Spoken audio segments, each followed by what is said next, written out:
Cousins રસોઈમાં આપનું સ્વાગત છે। આજે હું તમને લીલા નાળિયેરની પેટીસ બનાવતા શીખવાડીશ। એના માટે આપણે જોઈશે 1 બાઉલ નાળિયેરની છીણી કાઢ્યું છે મેં, 1 ચમચી દળેલી ખાંડ, 4 થી 5 કાજુના ટુકડા, 1 ચમચી સૂકી દ્રાક્ષ, 1 નંગ લીંબુ, 1 ચમચી વલિયાળી, સ્વાદ પ્રમાણે મીઠું। તમે સંધો મીઠું પણ લઈ શકો છો, અહીં મેં રેગ્યુલર મીઠું લીધેલું છે। 1 બાઉલ શેકેલા સિંગદાણા લીધેલા છે, 1 બાઉલ ધાણા, 3 થી 4 લીલા મરચાં, 1 આદુનો ટુકડો અને 1 બાઉલ આરા પાવડર લીધેલો છે અને 5 થી 6 મેં બાફેલા બટાકા લીધા છે। તો ચાલો આપણે બનાવવાનું શરૂ કરીએ।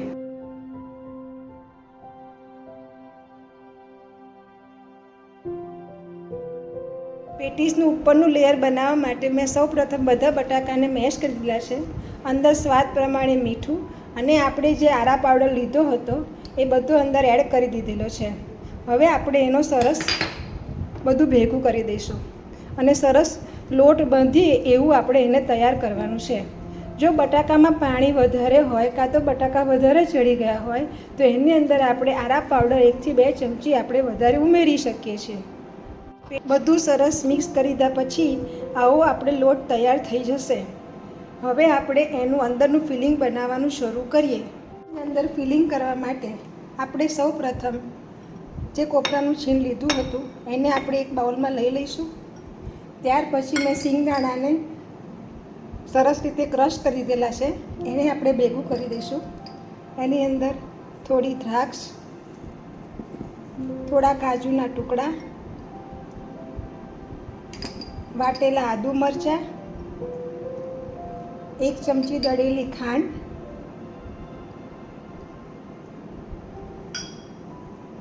1 ચમચી વલિયાળી, 1 લીંબુનો રસ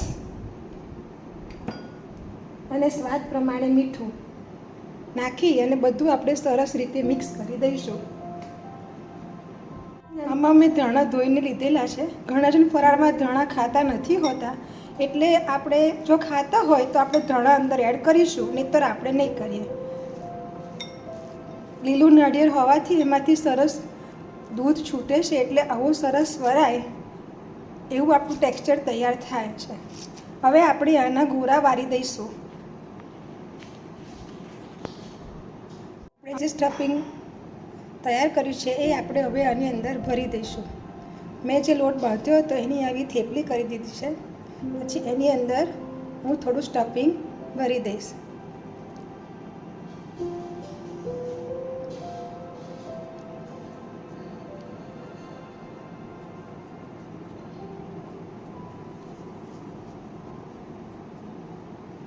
તમે જોઈ શકો છો કે કેટલું સરસ પેટીસ આપણી તૈયાર થઈ ગઈ છે। પેટીસ વરાઈને તૈયાર થઈ ચૂકી છે। હવે આપણે એને એર ફ્રાય કરી લઈશું અને થોડી પેટીસને આપણે તળી પણ લઈશું। પેટીસ એર ફ્રાયરમાં મૂકી દીધી છે, આપણે એને 180 ડિગ્રીએ 20 મિનિટ માટે એર ફ્રાય કરીશું। થાય એટલે આપણે બધી જ પેટીસ અંદર મૂકી દેવાની છે અને એને બિલકુલ હલાવવાની નથી, એને મીડિયમ તાપ ઉપર ધીમા તાપે ચડવા દેવાની છે। પછી આછા ગુલાબી રંગની થાય ત્યાં સુધી આપણે એને તળીશું। બધી પેટીસ તળાઈને તૈયાર થઈ ગઈ છે।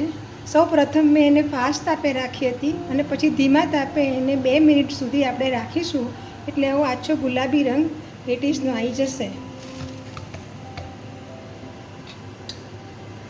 શ્રાવણ મહિનામાં ખવાય એવી ફરાળી પેટીસ બનીને તૈયાર થઈ ગઈ છે। આને આપણે તેલમાં તળી છે અને આ એર ફ્રાયરમાં કરેલી પેટીસ છે। જો તમને મારી આ રેસીપી ગમી હોય તો કઝિન્સ રસોઈને લાઈક અને સબસ્ક્રાઈબ કરવાનું ભૂલશો નહીં। આને તમે દહીં સાથે, ટોમેટો કેચઅપ સાથે કે ધાણા મરચાં અને સિંગદાણાની ચટણી સાથે પણ તમે ખાઈ શકો છો। જો તમને મારી આ રેસીપી ગમી હોય તો તમે મને કોમેન્ટમાં ચટણી લખીને મોકલશો તો હું તમને ફરાળી ચટણી પણ બનાવતા શીખવાડીશ। જય શ્રી કૃષ્ણ।